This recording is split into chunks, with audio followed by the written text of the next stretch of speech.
WTO একটা নিয়ম আছে, বিশ্ব বাণিজ্য সংস্থা, এদের একটা নিয়ম আছে।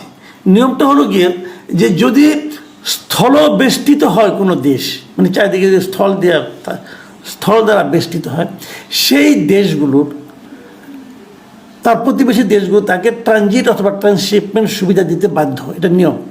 এখন আমরা কিন্তু টোটালি স্থল বেষ্টিত নই, আমরা আমাদের একদিকে কিন্তু আপনার সমুদ্র আছে, কাজে আমরা একদম স্থল বেষ্টিত নই। কিন্তু ভুটান, নেপাল এরা কিন্তু স্থল বেষ্টিত দেশ, মানে এদের অন্য কোনো দিকে যাওয়ার উপায় নাই। অতএব তাদেরকে আপনি যখন আপনি আমার ট্রান্সশিপমেন্ট সুবিধা বাতিল করে দিলেন, মানে বাংলাদেশ যদি নেপালে কোনো পণ্য পাঠাতে চায়, ভুটানে কিছু পাঠাতে চায়, তাহলে আপনি আমাকে বাতিল করে দিলেন, কিন্তু পাশাপাশি কিন্তু আপনি ভুটানকেও অথবা নেপালকেও সেই সুযোগ থেকে বঞ্চিত করলেন। এটা আপনি পারেন না আইন অনুযায়ী। কিন্তু আইন যদি কেউ না মানে আপনি কী করবেন? যেমন উজানের নদী যে আন্তর্জাতিক যে নদীগুলো, মানে যে নদীগুলো একাধিক দেশের উপর দিয়ে যায়, তাহলে উজানের যে দেশ আছে তারা কিন্তু সেই নদীর পানি প্রবাহে কোনো বাধা সৃষ্টি করতে পারবে না, এটা আন্তর্জাতিক নিয়ম। ভারত তো প্রতিদিনই করছে, না মানলে আপনি কী করবেন? না মানলে আপনি কিছু করতে পারবেন না, কিন্তু করাটা উচিত নয়, এটা হলো বেসিক ফর্মুলা। এখন ভারত এই কাজটা কেন করলো? এটা করার মাধ্যমে ভারতের কী লাভ হলো?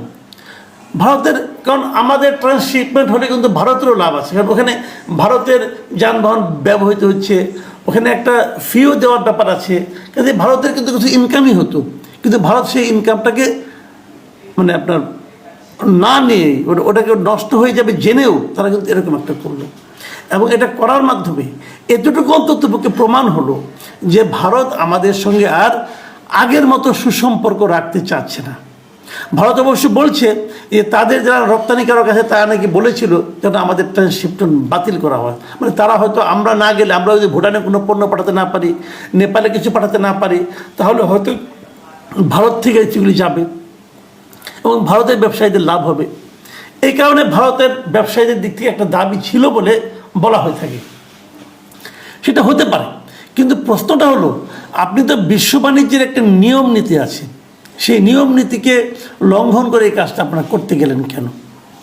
বিষয়টা কিছুই না, বিষয়টা হলো আপনাদের মাথায় রাখতে হবে যে ভারত ইদানিং আমাদের সঙ্গে সে আগের সম্পর্কটা আর বজায় রাখছে না। আমাদের দেশের কেউ পর্যটনের জন্য ভারত যেতে পারছে না, ভারত তাদের ট্যুরিস্ট ভিসা বন্ধ করে দিয়েছে। এখন যদি বলেন কেন দিয়েছে, দিতেই পারে, যে কোনো রাষ্ট্রের অধিকার আছে, আমি দেবো না, আমার ইচ্ছা আমি দেবো না, আপনার সঙ্গে আমার সম্পর্ক ভালো না, আপনার দেশের লোকজনকে আমি আমার দেশে চাই না, হতে পারে। অথবা আপনার দেশের লোকজন আমার জন্য ঝুঁকিপূর্ণ, হতে পারে। অথবা আপনারা আমাকে গালাগালি করেন, আপনাদের আমি যেতে দিব না, এটাও হতে পারে। এখন কোনটা হয়েছে আমি জানি না, কিন্তু কিছু একটা হয়েছে, সেই জিনিসটা আমরাও বুঝতে পারি। আমাদের হাসিনা সরকার চলে যাওয়ার পর কোনো সন্দেহ নাই ভারত দুঃখিত হয়েছে, সেই দুঃখের একটা বহিঃপ্রকাশ হতে পারে। আমরা বলতে পারবো না আসলে কী হয়েছে, সুনির্দিষ্টভাবে বলার তো কোনো সুযোগ আমাদের নাই। কিন্তু একটা জিনিস তো বুঝি যে ভারত এরই মধ্যে অফিসিয়ালি ভারতের সেনাপ্রধানও একবার বলেছেন যে একটা গণতান্ত্রিক সরকার যখন আমাদের এখানে আসবে তখন তাদের সঙ্গে তাদের সম্পর্কটা ভালো হবে। আমাদের এই বর্তমান সরকারকে ওনারা গণতান্ত্রিক মনে করেন না, এবং মনে না করার প্রচুর কারণ আছে। আসলে যেটা গণতান্ত্রিক সরকার না, আমরা দাবি করি এটা বিপ্লবের মাধ্যমে, গণ অভ্যুত্থানের মাধ্যমে গঠিত হয়েছে, কিন্তু এটা তো গণতান্ত্রিক সরকার নয়, জনগণের ভোটে তো এই সরকার হয়নি। কাজে তারা যদি বলে যে এটা গণতান্ত্রিক সরকার নয়, আপনি কিন্তু যুক্তি দিয়ে তাদের কথাকে বাতিল করে দিতে পারবেন না। বিপরীত দিকে আরেকটা জিনিস, ভারত ধরেন আমরা দেখেছি যে আমাদের সঙ্গে দীর্ঘদিন দ্বিপাক্ষিক কোনো মিটিংয়ে তারা বসেন, বিশেষ করে আমাদের সরকার প্রধান পর্যায়ে। সর্বশেষ তারা বসলো এই বিমস্টেক সম্মেলনকে কেন্দ্র করে, সেখানে দুই পক্ষের নেতারা একসঙ্গে বসেছিলেন, নরেন্দ্র মোদী এবং ডক্টর ইউনূস বসেছিলেন। সেটা নিয়েও নানা কিছু হয়েছে, কিন্তু নানা কিছু কি হয়েছে সেই সম্মেলনের পর সেখানে কী কী আলাপ হয়েছে সেটা নিয়ে আমাদের পক্ষ থেকে যে বিবৃতিগুলি প্রচার করা হয়েছে, আমাদের প্রধান উপদেষ্টা যিনি প্রেস সেক্রেটারি তার বক্তব্য যখন প্রচারিত হয়েছে বিভিন্ন পত্রপত্রিকায়, সেই বক্তব্য কিন্তু ভারতীয় মিডিয়াগুলো খুব ভালোভাবে নেয়নি, বলেছে এটা একটা দুষ্টামিপূর্ণ বক্তব্য, এটা রাজনৈতিক উদ্দেশ্য প্রণোদিত, রাজনৈতিক প্রভাবিত বক্তব্য, এগুলো তারা কিন্তু বলেছে। এবং আমাদের দিক থেকে এই বৈঠকটা হওয়ার পর আমাদের মিডিয়াগুলো খুব উল্লাস করেছে কিন্তু, যে আমরা জিতে গেছি, ভারতকে বাধ্য করতে পেরেছি, এগুলো অনেক কথা কিন্তু আমাদের এন্ড থেকে বলা হয়েছে। এবং সেই বলাটাও ভারত যদি স্বাভাবিকভাবে না নেয়, এবং তারা যে স্বাভাবিকভাবে নেয় নাই তার প্রমাণ দেওয়ার জন্য যদি তারা এই কাজটা করে থাকে, তাহলে সেটাকেও কিন্তু আপনি একেবারে উড়িয়ে দিতে পারবেন না। মোদ্দা কথা হচ্ছে, ভারত বাংলাদেশের সেই সুসম্পর্কের কোনো প্রমাণ ভারতের এই সর্বশেষ গৃহীত পদক্ষেপের দ্বারা প্রতিফলিত হচ্ছে না। আমরা এই ধরনের সামনে আরও কিছু হবে কিনা আমি জানি না। এই সরকার এটা কীভাবে এটাকে মোকাবেলা করবে সেটাও আমি জানি না। আমাদের জন্য ব্যবসায়িকভাবে একটা ধাক্কা বটে।